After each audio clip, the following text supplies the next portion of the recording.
Salut les gars, bienvenue sur Zone Rouge Podcast. Aujourd'hui, on va se retrouver sur un podcast. On va changer un petit peu la configuration du podcast. Donc ici, en fait, on va faire plutôt un format discussion avec du coup mon équipe et on va donc parler et en fait, on va me poser des questions, etc. Et je vais plus approfondir des sujets dans la discussion, etc. Car c'est quelque chose que je dois travailler sur mon podcast. Je trouve ça intéressant. Il y a par exemple le podcast de EMF Training qui sont de cette façon-là. Donc eux ils sont deux coachs et une personne qui travaille donc sur la partie communication et réseaux sociaux. Et en fait, c'est la partie donc communication et réseaux sociaux qui pose des questions et eux en fait ils répondent un peu aux questions. Et donc c'est comme ça que, je trouvais le concept qui était assez original. Et je me suis dit pourquoi pas essayer de faire ça comme ça aussi. Et c'est le moment de tester. On est au début du podcast, donc si on ne teste pas maintenant, on ne saura pas. Donc voilà.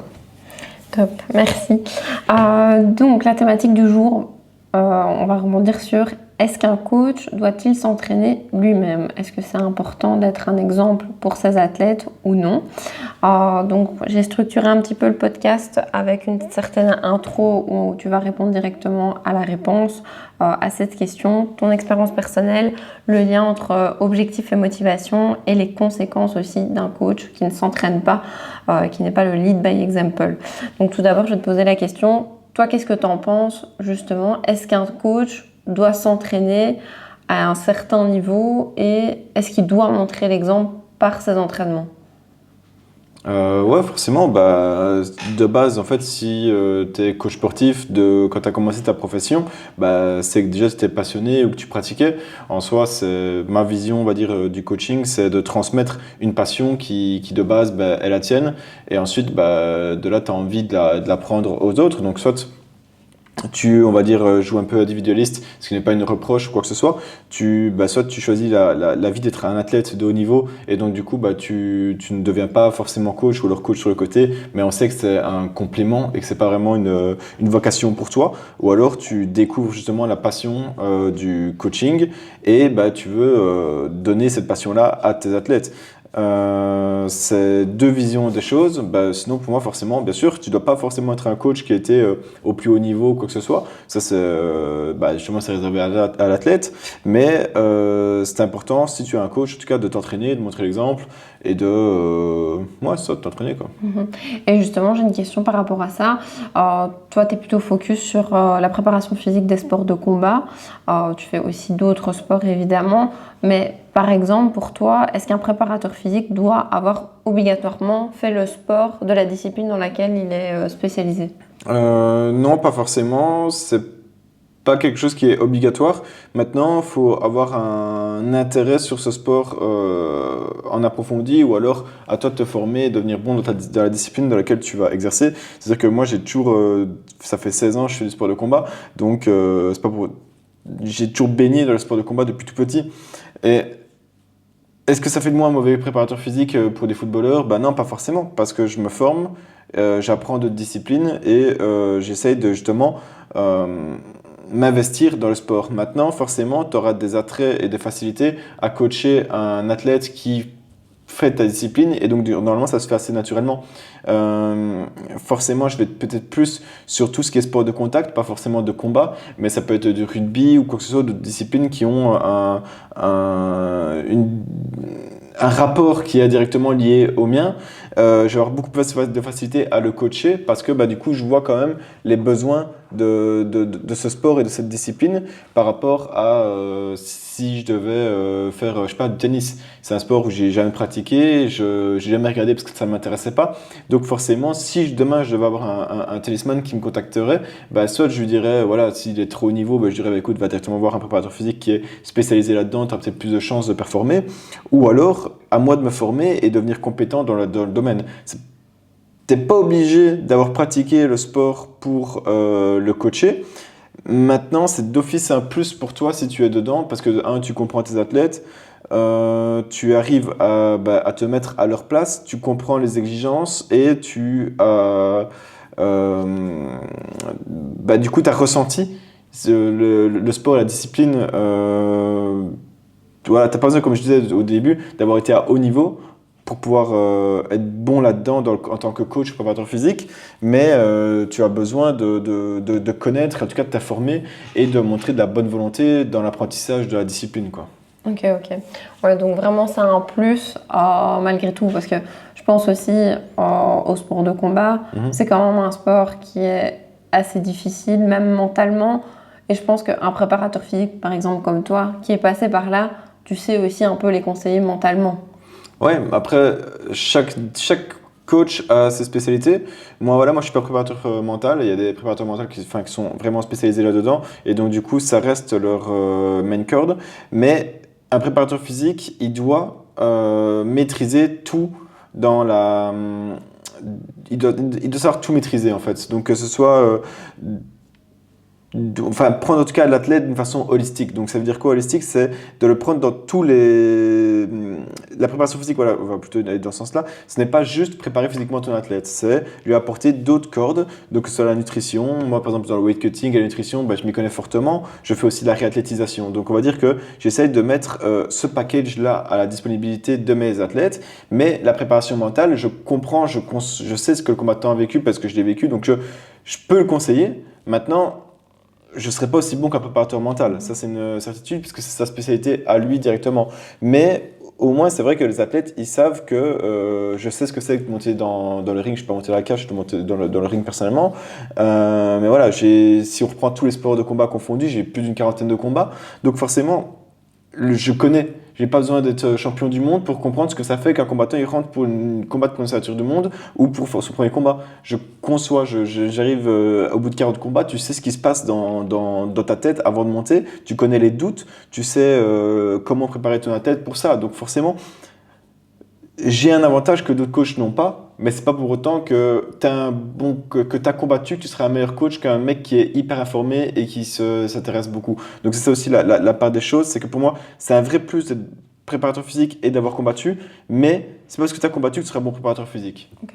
C'est surtout là-dessus, c'est plutôt ça la différence. Ok, ok. Ouais. Top, parfait. On va passer un peu à ton expérience personnelle aussi. Pour les gens qui sont sur le podcast, ils ne savent pas forcément, comme tu l'as dit, que tu étais combattant autrefois. Est-ce que tu peux aussi un peu nous expliquer ton parcours sportif juste avant d'avoir lancé ton business également? Ouais, donc du coup, comme je disais brièvement tout à l'heure, moi ça fait du coup plus de 16 ans maintenant, donc j'ai 27 ans, j'ai commencé sur le combat à 11 ans, j'ai commencé à combattre directement à 11 ans, donc ça s'est fait assez rapidement et naturellement.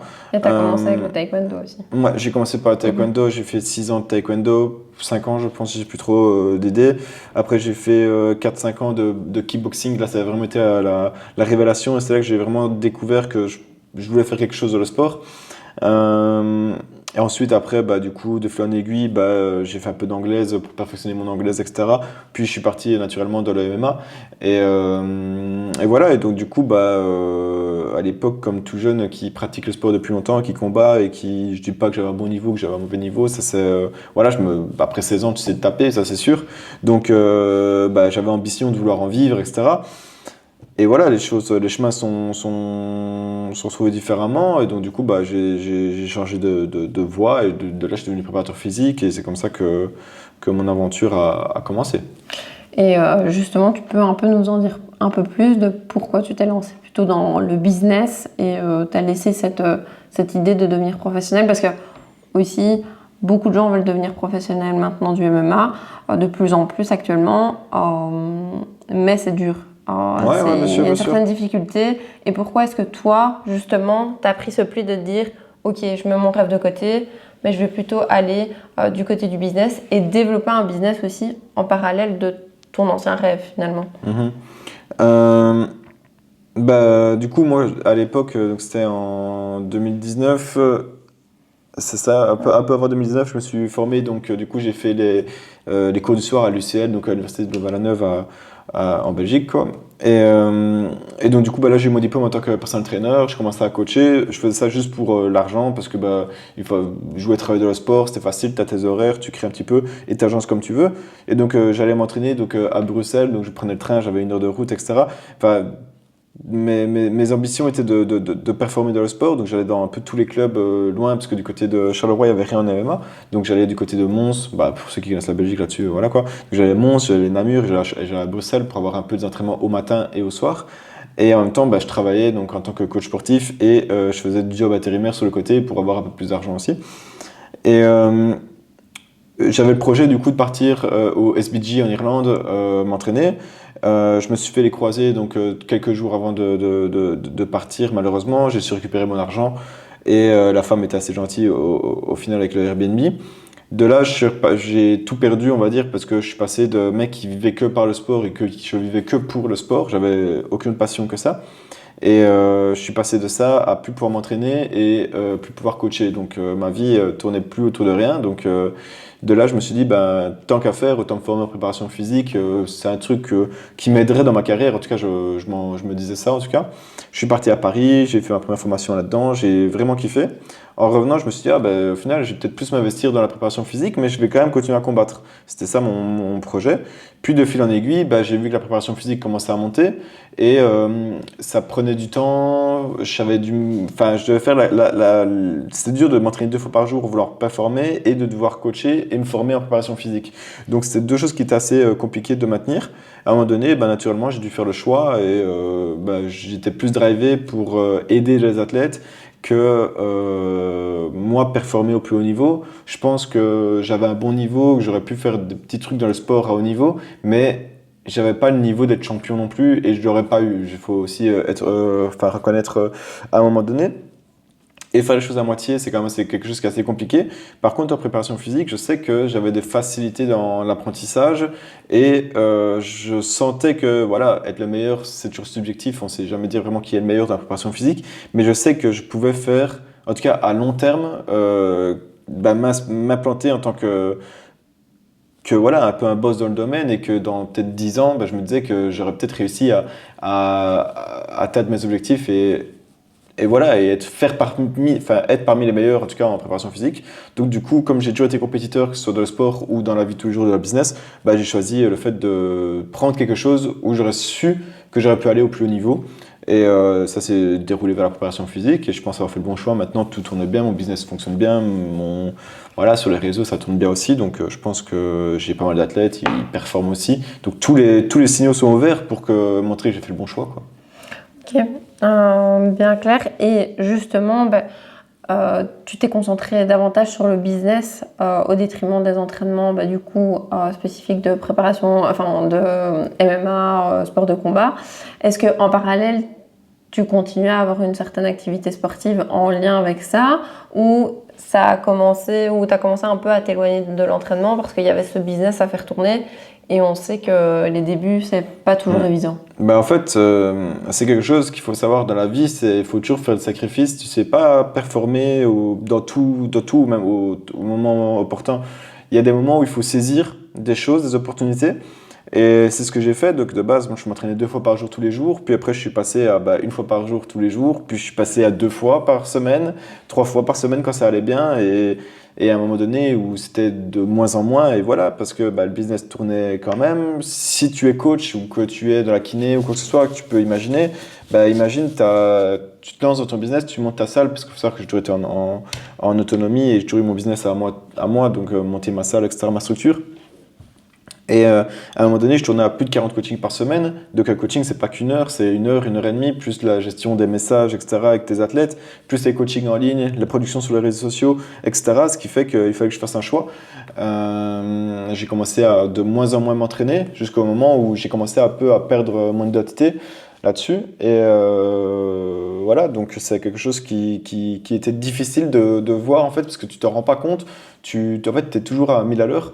Et donc du coup, en fait, tu te rends pas compte que tu t'oublies forcément et qu'en fait aussi ton métier en tant que coach, c'est de t'entraîner. C'est une obligation en fait. Un entraîneur qui ne s'entraîne pas, c'est un imposteur parce que j'ai toujours testé les méthodes sur moi-même. Et à un moment donné, il a fallu faire un choix entre guillemets où je me suis un peu mis de côté et délaissé. Et forcément, à un moment donné, tu arrives à accumuler les blessures parce que le sport de combat est comme assez traumatogène. Et moins tu t'entraînes, plus tu perds en masse musculaire. Et donc, plus tu perds en masse musculaire, plus tes muscles, plus tes anciennes blessures reviennent à la surface. jusqu'au moment où c'était un peu le moment de trop, où je me suis rendu compte que je pouvais. J'ai fait les sacrifices au bon moment, je pense, parce qu'il fallait que je scale mon business et que j'arrive à en vivre, parce que c'est quand même quelque chose qui est assez compliqué. Maintenant, j'ai la chance d'en vivre, etc., parce que grâce au travail et au sacrifice. Mais ce qu'il faut comprendre, c'est que je regrette pas ce choix, parce que c'est un choix qu'il a fallu faire. Et maintenant, j'ai l'opportunité de pouvoir commencer à coacher moins en présentiel. Mon business en ligne tourne bien. Donc, du coup, en fait, ça me permet de pouvoir de gagner un petit peu de temps pour recommencer à m'entraîner. Et donc, ce qui fait que maintenant, je me réentraîne 7 jours sur 7 et je revis ma vie comme avant en tant que sportif, coach. Et parce qu'il y a certaines choses que je peux commencer un peu à mettre de côté parce que mon business tourne bien et que voilà, l'argent, c'est le nerf de la guerre. Et voilà, il y a le sacrifice à faire et c'est comme ça. Ok, parfait. Justement, hein, j'avais noté dans mes questions, tu bosses dans le sport, tu faisais progresser les autres au détriment aussi de toi qui t'oubliais. Et tu as répondu à une de mes questions. J'allais te demander justement, est-ce que tu culpabilisais justement de cette décision ou tu te disais vraiment, j'ai pas le choix, je dois faire ce qui est mon business et c'est comme ça et pas autrement. Donc, tu as totalement répondu à ça. Mais aussi, moi, ma question, te connaissant aussi très bien, c'est... Tu as toujours été habitué à t'entraîner avec un certain objectif. Donc, par exemple, dans les sports de combat, tu as toujours un fight qui est prévu, tu as tes sparring, tu dois toujours être au top. Et tu as toujours cet objectif qui te pend au nez. Est-ce que justement ici, le business n'était pas devenu ton nouveau combat, entre guillemets, et que c'était ton nouvel objectif finalement ? Si, bien sûr. En fait, comme j'expliquais justement, en fait, c'est pas mettre tous tes œufs dans le même panier. Et si tu veux performer, tu es obligé de te concentrer à fond. Et comme j'expliquais, je veux être le meilleur dans la préparation physique, en tout cas faire partie des meilleurs là-dedans. Et pour performer, en tout cas à bon niveau, c'est sûr que tu es obligé de t'y mettre à fond. Donc mon objectif, c'est ça, et il est toujours en vigueur. C'est pas maintenant, j'ai encore rien acquis. Je suis même pas partie des meilleurs à l'heure actuelle. Si on prend d'un point de vue régional, ouais, ok, je suis peut-être une petite référence en Belgique là-dessus. Mais je vise pas que la préparation physique en Belgique, donc je vise beaucoup plus loin. Et quand je vois, c'est même pas une question d'ego, c'est en fait peut-être un petit peu parce que du coup, quand tu es sportif et que tu as quand même côtoyé le bon niveau et les compétitions, tu as quand même de l'ego, mais c'est pas de l'ego mal placé, on va dire plutôt. C'est, je vois des coachs qui sont très bons, tu vois, des références dans le domaine, et je veux pas les dépasser pour prouver quelque chose, mais en fait, ça m'inspire de voir des gens qui sont très très très bons à très haut niveau. Et en fait, je me dis, en fait, moi aussi, je peux être quelqu'un qui, en préparation physique, deviendra en tout cas un pilier. Je veux faire avancer le sport le plus loin possible. Je veux construire quelque chose de grand, quelque chose qui me dépassera.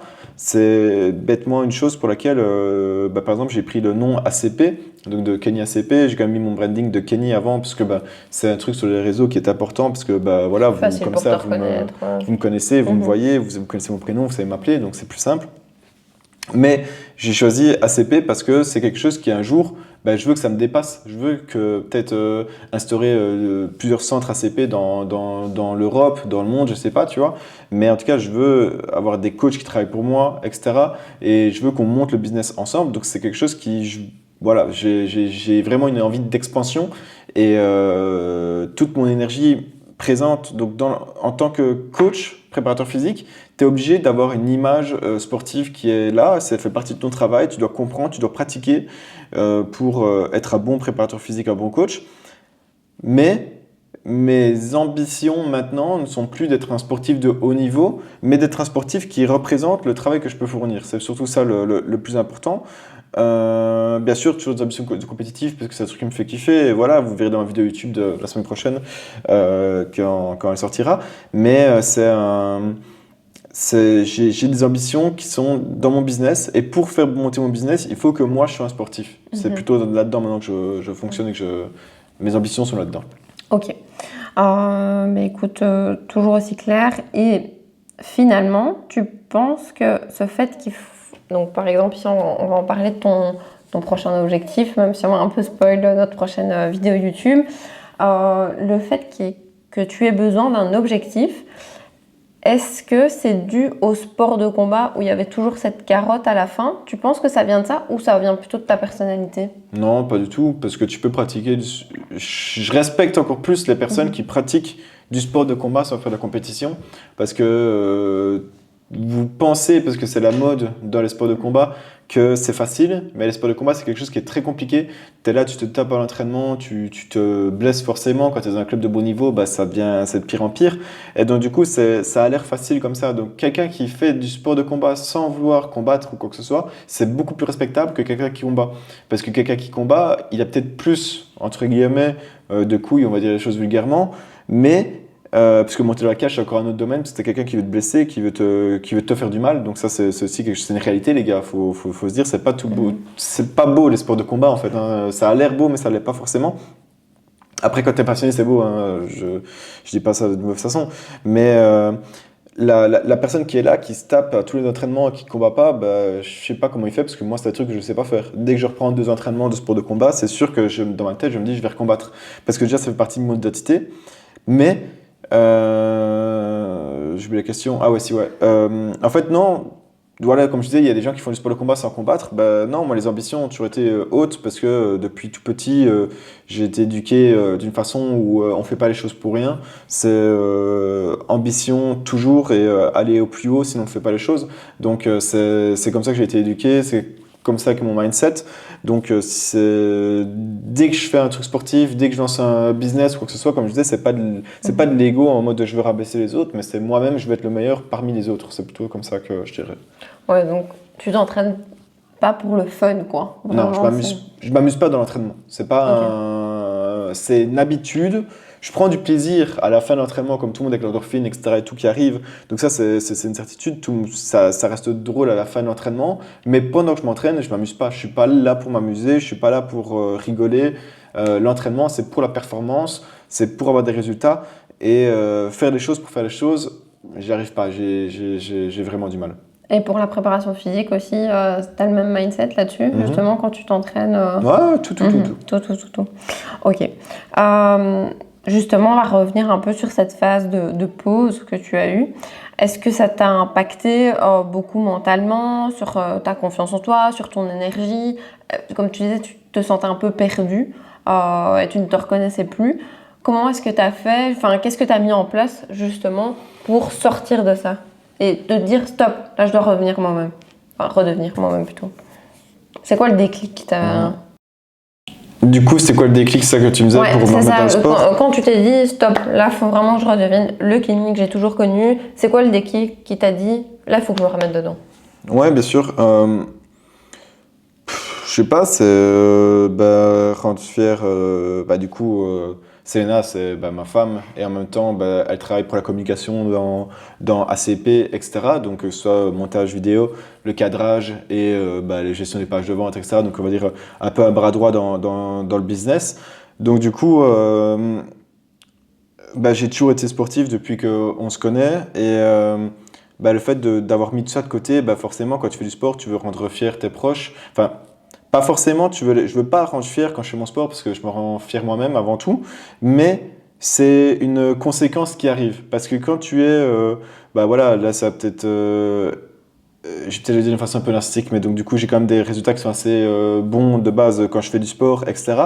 Si je cours pas, je cours vite. Si je fais pas de la muscu, je suis quand même assez fort. C'est quand je connais pas un sport, j'ai des facilités à l'apprendre. Donc on va dire que je suis fait pour faire du sport. Et donc du coup, forcément, quand tu es dans cet état d'esprit-là, les gens sont assez fiers de toi assez facilement. Et ça fait quand même plaisir, on va dire ça. Et voilà, bref, ça a toujours été mon identité sportive. Donc il y a déjà eu le côté là c'est plutôt l'inverse en fait. Quand tu fais plus de sport, du coup, les gens sont pas fiers de toi. C'est plutôt dans ce sens-là en fait. Et ça, c'est pas forcément fou. Comme je disais, pour moi, un coach, ça doit s'entraîner. C'est la moindre des choses. Et ouais, même pour moi-même, parce que je dis que je prends pas de plaisir, c'est pas forcément que j'aime pas, hein, c'est pas ça. Mais C'est pas vu euh, comme c'est- un échappatoire pour toi, le sport, c'est plutôt vraiment t'es là pour performer ouais, et ouais. te donner à 100%, quoi. Ouais, c'est ça. Mhm. Bah, je veux dire, enfin, je prends du plaisir quand je le fais, mais c'est pas forcément le but principal. Mais il y a quand même un peu le côté plaisir. Mais donc forcément, quand tu t'entraînes plus pendant des mois et enfin, t'entraînes très peu, T'as plus le rythme. etc. et tout, Mhm. et ben en fait, quand tu recommences, t'es plus que l'ombre de ce que tu étais. Et c'est la partie, je pense, la plus dure quand tu es sportif, que tu as côtoyé quand même un bon niveau et que tu vois que tu n'es plus ce que tu es. C'est dur de t'y remettre. C'est pourquoi le nombre de sportifs, alors je me compare pas à eux, loin de là, hein, mais il y a des sportifs de très très haut niveau qui arrêtent leur carrière parce que bah, ils ont réussi, etc. Et à un moment donné, ils veulent s'y remettre et souvent ils n'y arrivent pas. Et c'est comme ça qu'ils grossissent et qu'on se dit, ouais, bah, comment c'est que Maïtanian est devenu gros? Bah, en fait, c'est parce que tu as atteint un très haut niveau. T'arrêtes pendant un petit moment parce que bah voilà, t'as fait ce que tu avais à faire, t'as accompli les objectifs de ta vie. Et puis quand tu reprends, tu te rends compte que tu n'as plus le même niveau et tu n'arrives pas à t'y remettre, quoi. C'est très, c'est très spécial en fait. Limite, ça te dégoûte parce que tu n'arrives plus à performer à bon niveau et tu sais que tu dois le refaire, mais quand tu le fais, tu n'arrives pas. Et donc en fait, tu prends plus de plaisir du tout parce que le seul plaisir que tu avais dans le sport, c'était d'être bon. Et en fait, tu as l'impression que le sport est devenu négatif. T'as plus le côté positif du sport. Tandis que quelqu'un de lambda qui est nul, ça va être méchant de dire ça, mais il fait que progresser, il fait que évoluer, il fait que être content. Et donc du coup, bah, c'est des trucs qui sont très compliqués de gérer. Et en ayant parlé avec des coachs de bon niveau, des anciens combattants, etc. et tout, qui ont eu des pauses de carrière, etc. En fait, on est tous sur le même état d'esprit et c'est pas la bonne solution. La preuve, là, ici, maintenant, j'ai repris et maintenant, je me dis, voilà, que j'aurais dû reprendre il y a quand même un peu plus longtemps, depuis que le business tourne quand même. Mais, euh, mais voilà, c'est des regrets, je trouve que ça sert à rien. Ça sert à rien de regretter les choses. Maintenant, une fois que tu t'y remets bien, là, maintenant, voilà, une fois que tu as commencé à bien t'y remettre, forcément, bah, tu fais que reprogresser parce que bah, du coup, tu as la mémoire musculaire qui arrive, etc. et tout. On va dire le plus dur, c'est de s'y tenir pendant un mois. Une fois que tu as passé le mois là à t'y remettre à fond, bah, tu plus que des gains et que tu plus que le positif que tu avais avant. Donc voilà, tu n'as toujours pas atteint ton niveau de quand tu t'entraînes 2 fois par jour, mais tu as atteint un niveau qui revient assez rapidement. Donc tu refais que des gains à chaque fois, donc du coup, tu reprends du plaisir. Donc je pense que le plus dur, c'est de réussir à passer ce cap d'être nul à redevenir un minimum bon pour reprendre du plaisir un petit peu de la performance. Mhm. Et justement, maintenant que tu te rentraînes à nouveau, que tu as un nouvel objectif, est-ce que tu te sens différent en tant que coach maintenant? Non, pas du tout, parce que tu retires pas l'identité de sportif que tu es. Maintenant, il y a un truc qu'il faut savoir aussi, c'est que dans les sports de combat, moi j'ai toujours eu l'ambition de recombattre, etc., au moins dans le Mhm. grappling, ou faire voilà, des événements comme ça pour rigoler. Et en fait, dans les sports de combat, ben, il y a un truc que tu n'as pas l'occasion de faire, c'est tout ce qui est prise de masse, prendre du poids au-delà de certaines mesures, etc. Et donc du coup, dans les sports de combat, tu as quand même quelque chose qui est assez régulier, c'est que tu n'arrives pas à faire de prise de masse parce que tu as les catégories de poids. Et c'est un truc que j'ai jamais eu, bah voilà, tu fais petite prise de masse légère pour pas monter trop lourd, pour pouvoir redescendre, etc. Et c'est quelque chose que genre qui fait plaisir, où je me redécouvre aussi, c'est de maintenant pouvoir faire des prises de masse à s'en foutre un petit peu de jusqu'au combien je vais pouvoir monter. Et donc du coup, bah, d'avoir les charges qui montent sur les barres, etc. aussi, parce que bah, du coup tu prends plus de muscles, etc. Donc ça, c'est aussi un... Depuis que j'ai bien repris le sport, bah là, je suis en mode prise de masse et on verra où je vais. Je vous spoil pas tout, les gars. Je vous dis pas les poids parce que moi, j'ai la vision en tête, mais on va garder la vision pour plus tard. Mais donc, du coup, c'est vrai que c'est cool parce que bah, enfin, ça me permet de découvrir un peu d'autres choses sur moi que j'ai eu peu l'occasion de faire parce que j'étais toujours dans le mood de combat et de rester des catégories assez légères parce que je suis petit. Je fais 1m71, donc je suis pas très grand. Donc si je combats, si je montais, je sais pas moi, à 78 kilos, bah, ça va être assez compliqué de combattre à 61, 66 kilos. Donc c'est des trucs qu'il faut prendre en considération. Et donc voilà, donc maintenant que j'ai décidé de plus combattre, bah forcément ça joue, ça fait que maintenant je peux faire une prise de masse et être un vrai coach, quoi. Mhm. Exactement. Et comment tu trouves maintenant cet équilibre entre le développement de ton business et tes entraînements, qui était justement la problématique à la base et pourquoi tu as aussi un peu écarté. Comment est-ce que tu trouves cet équilibre maintenant? Bah, c'est plus simple parce que tu apprends à roder donc, les choses, donc tu sais un peu comment ça fonctionne. J'ai plus besoin de coacher autant, comme je vous disais, en présentiel, qui prend le plus de temps forcément.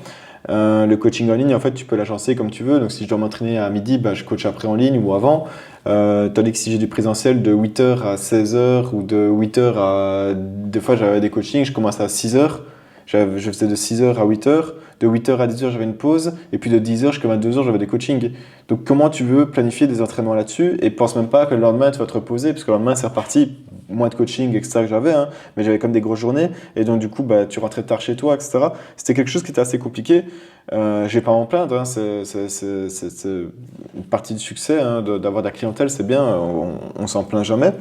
Mais c'est des choses sur lesquelles bah, voilà, ça faisait partie du fait de pouvoir m'entraîner. Après, là maintenant, du coup, bah, tout roule et j'ai mis la priorité au fait de devoir m'entraîner. Voilà, je m'entraîne. Quoi qu'il arrive, je dois m'entraîner. Donc, c'est non négociable. Je dois agencer. Si je suis en retard sur certains trucs, bah, moi, de mieux m'arranger. Au début, c'est compliqué. Et après, au fur et à mesure du temps, ça va. Maintenant, tu voyez, sur les réseaux, sur Instagram, je suis pas très productif, etc. Parce qu'il faut le temps aussi que j'organise et que j'apprenne à intégrer, bah, du coup, le filmer pour ça. On sait pas faire, bah, comme je l'ai dit depuis le début, on sait pas mettre tous les œufs dans le même panier. Bah, c'est le même principe, hein, on sait pas tout faire. Donc, faut bien agencer. Le plus dur, c'est d'avoir un agenda qui te permette de bien faire les choses. Je dirais, c'est plutôt ça. Ok.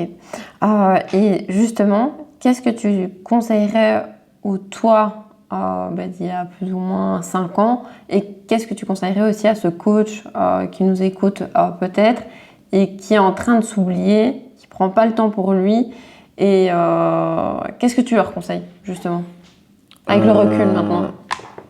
Je pense que ça dépend où est-ce que tu veux en arriver dans ton business. Il y a des priorités voilà, à mettre. C'est à toi de les répartir en fonction de tes objectifs.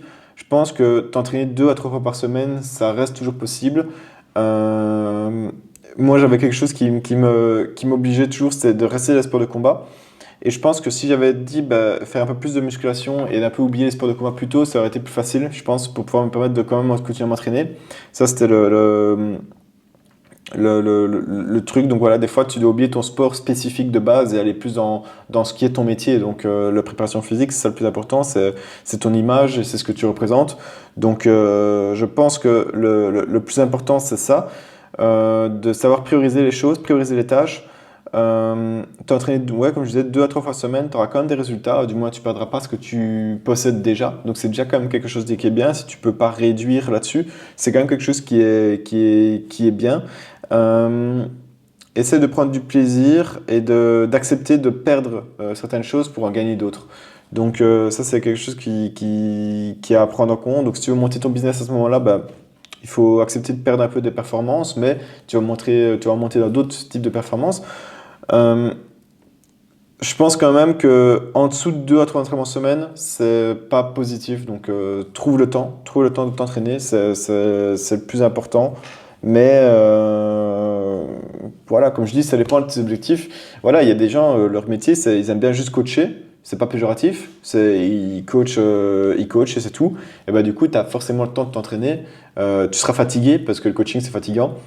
Il y en a, ils vont monter leur business en ligne à fond et donc du coup, bah, ils vont faire beaucoup d'en ligne, beaucoup de vidéos, etc. Donc là, c'est de l'organisation. Tu as le temps de t'entraîner, c'est juste qu'il faut être bien organisé. Et puis, tu as la partie, donc, comme moi, préparateur physique, quelqu'un de terrain, qui là, c'est la partie la plus compliquée parce que tu dois savoir bah, coacher, faire tes vidéos, faire des planifications en ligne et t'entraîner. Et ça, c'est le plus compliqué. Et donc, si tu es dans ce cas de figure-là, bah, bonne chance. Voilà, il y a toujours moyen de s'arranger, de faire un agenda qui est assez carré, sans être trop strict là-dessus. Mais ouais, prioriser tes tâches. Je pense que le conseil principal, c'est prioriser tes tâches.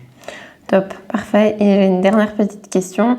Du coup, est-ce que tu peux nous dire un petit peu, nous spoil sur ton prochain objectif sportif ici?